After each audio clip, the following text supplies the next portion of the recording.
What's up, Lazy Dog fam? Hope everybody out there is having an awesome day. Today we want to show you some of these giant pumpkins and some of these giant watermelons we grew, and maybe even see if we can find one of these giant watermelons that are ripe. My helpers here, Abram and Titus, have been busy today rolling these pumpkins and watermelons out of the plots so we can get these plots cleaned up and get some cover crops planted in them soon. A lot of these things are too heavy for us to pick up, too heavy for me to pick up, obviously, with a broke back, too heavy for Brooklyn to pick up, but they were able to roll them out of the plot so we could get these plots mowed down, kind of scalped to the ground. I'll show you that in a minute. And so we got them all on the outside of the plots, so we can take a look at them and show you what we got. It's time, it's pumpkin melon time. It's pumpkin melon time. All right. So right here is where we had all our pumpkins. You can see I've scalped it to the ground with the mower. We'll get that cleaned up tomorrow, hopefully. Had a few straggler kabocha squash out there, the speckled pup variety. I think that's what it was called. These are light green because they weren't all the way ready, but maybe we can give some away or sell them as decorative pumpkins. But at the end of the video, we're going to crack open one of these vanilla melons. So here's all our giant pumpkins here. Some of them are not so giant. That one there's just a decent size. Over here, you got a big one, Tata? Yeah. See if you can pick it up. Oh, it's too heavy. Let's see this one. See. You can pick that one up. Oh, you're strong. Let me pick that one up. Pick it up, Tata. I can't.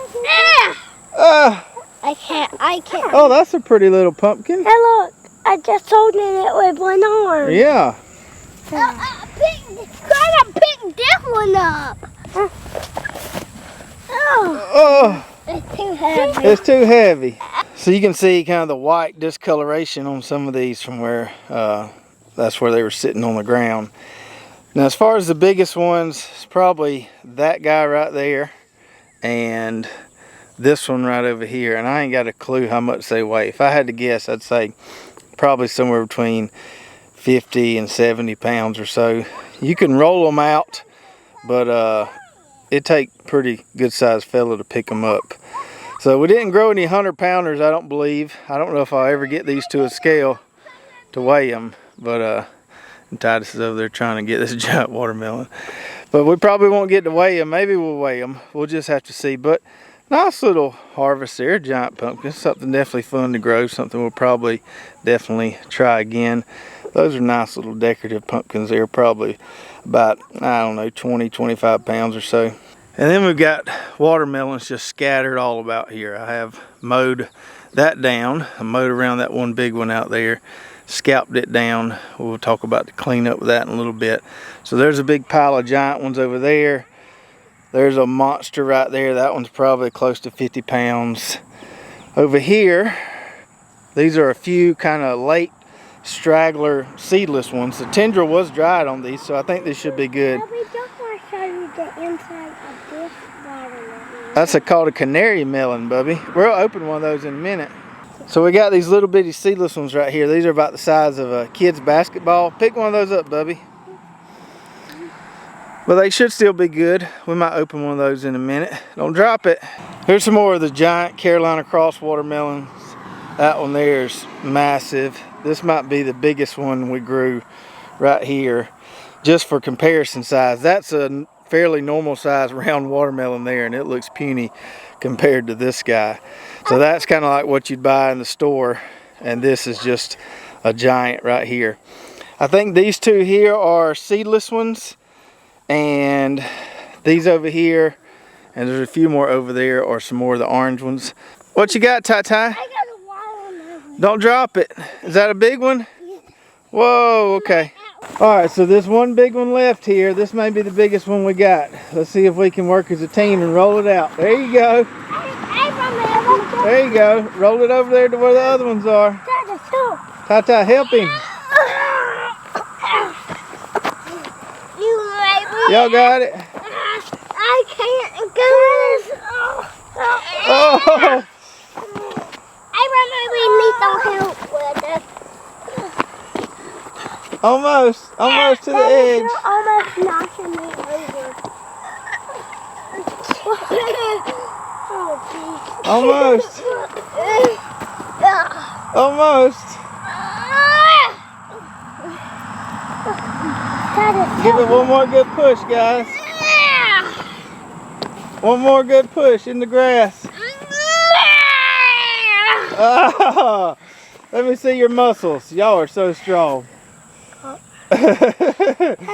Good job. As far as our canary melons go, we didn't get a super big harvest on those. They kind of got overtaken by the watermelons, which are out there. Watermelons were just more vigorous.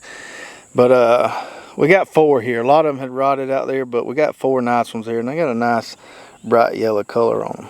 Okay, we're just going to see if we can bust this watermelon open. Let's do it. Y'all ready? Sit it down. So a giant watermelon calls for a giant knife. You think that'll cut it? Yeah. Okay, let's see. See if Daddy can kneel down here. There we go. Okay. Here we go. Let's see if it's ready. I'm going to stab it, okay? Ah! I think it's going to be ready. Why you got that giant knife? I think it's going to be ready. Let's see. All right, Bubby. Pull on that. Pull it that way. Pull it. Hold on. That maybe it's going to be ready. Maybe it's going to be watermelon. Well, is it going to be ready? Yeah. Let's crack this noodle. Oh, look at there. It is ready. James, Whoa, that's the biggest watermelon I've ever seen. I've never seen one so big in my life. That's pretty good. So we didn't ever think these were going to get ripe. We've opened probably 5 of them, and this is the first one that's been ripe. So I'm hoping all the rest of these giant ones are ripe here. I've been a little bit cautious to give these away to folks because I don't want to give them an unripe watermelon, but we might can give them away now. You think you could sell these giant watermelons, Bubby? But I might sell some pumpkins. Sell some pumpkins? So occasionally on our videos we get people in the comments asking about the rubber boots I wear to work out here in the garden. So these boots are made by a company called Dry Shod, and this particular style is called the Sod Buster. And it's a nice boot. I used to wear muck boots, but the quality went down, and so went with these, and I can get a good year or 2 out of these. Just got the kids some. They come out with some kids version. Let me see your boots, Ty-Ty. So Ty-Ty's rocking the camouflage version of the kids' boots there. And then Abram just got some as well. Oh, big-footed Abram here. Let me see your boots. So he's got some Dry Shod garden boots too. And in my opinion, these are the best garden boots out there. They last, they're tough, and even if you wear them every day, they can take it. And they make a women's version of these Dry Shod boots too. Several different heights out there. The ones the kids got come up to your calves. The one I got are a little shorter, and they got some that go right there below your ankles as well. But anyway, in all our videos, I put our Amazon link to these Dry Shod boots, or at least the one I wear, in the description there. So if you do want some good garden boots, check that link out, and I promise you, you'll like them. So Abram's been asking me all day about cutting one of these canary melons open, and so here we go. We're going to cut one of these open. These things are also called winter melons. They store a little better than a traditional melon. The taste on these, and we'll see how ripe, how good this one is. This is a variety called Brilliant. I've never grown before, but the taste on these kind of tastes a little bit like a pear, but they're usually pretty good. Usually got a nice crispy texture. So let's cut it open, see what we got here. I tried a pear before. Look. It feels nice and soft, like it's ripe. There we go. It's all mean. So the inside of it, you got the seeds in there almost like a cantaloupe. You scrape those out. It smells really good, guys. Yeah. What? Oh yeah, it does. And look how much juice. There's lots of juice in there. Yeah. So then you just cut you a little piece on the inside there. And try some, Tata? Okay. Try some, Tata. Hey, Bubby, you want to try some? Yes. Is it good, Tata? This is the best watermelon I ever seen. You say that about every watermelon. It's the best one. Yeah. That's really good. Oh. Gross. You don't like it? No. I like it. It tastes like cantaloupe, like watermelon cantaloupe. Yeah, it does taste a lot more like a cantaloupe than a watermelon. Yeah. Bubby, you don't like cantaloupe? Tata, you like cantaloupe? No, yep. I never tried a cantaloupe, but pears are way better. Pears are way better? So these have a little melony kind of flavor to them. Pretty good though. I want to cut another one open. We can't cut them off. Why? But we can't eat them all today. We'll have to eat one today. Why do you want to cut all the watermelons all the time? Because he's just a daredevil. He's a daredevil. I'll let y'all kind of see the color on the inside of that right there. Pretty good flavor on those. So a little milder than a cantaloupe. Not as cantaloupe-y, so to say. Not as much of that melon flavor. A little milder than a honeydew too. So probably between a pear and a honeydew is how I would describe this variety here. The variety we grew last year, which I think was called Halo, tasted more like a pear and didn't really have any melon flavor to it. But this Brilliant variety does have a little melon flavor to it, but nice bright outside on it. These would do really good at a market stand if you had a bunch of them and people actually knew what they were. You might have to open one up and let people try them before you could sell them, because I don't imagine a whole lot of people know about Canary melons. So if I had to rank those 3 watermelon varieties we grew based on sweetness, which were kind of the best tasting, just to recap, we had the Orange Crunch, we had the Summer Breeze Seedless, and then we had the Carolina Cross 180 as our pollinizer for that Summer Breeze Seedless. The Orange Crunch was definitely the sweetest, followed by the Summer Breeze. And those giant watermelons were good, and they were still sweet, they just weren't as sweet as the other 2. I really like the seedless experiment. That worked out pretty good. I still got to refine the process of actually seed starting and growing transplants on those guys. That can be pretty tough, and I got to get that figured out so I can get a little better germination rate with those. But I'm definitely going to try seedless watermelons again. May try a seedless orange variety next year. I don't think I'm gonna grow those giant ones as a pollinizer again. They're fun to grow and the kids like them, but even if I was at full strength, those things are heavy. I mean, you can't tote them very far. I could probably get them in the back of the mule here and get them to the barn, but they're so heavy you can't hardly give them away because people can't unload them when they get home. So probably we'll grow a smaller watermelon as my pollinizer next year if we do indeed do the seedless ones. Now let's talk a little bit about how we're going to get these 2 plots cleaned up and ready for some cover crops. Now, I can't get in here and clean these up. We got them scalped down with the mower. That's about the best I can do. But my buddy's bringing a crew of his workers in tomorrow. It's too wet for them to do anything, so they're going to come help me out and get these plots cleaned up. Let me show you what we plan on doing. So for the watermelon plot here, we mowed it down as close as we could, but still a decent amount of vines out there.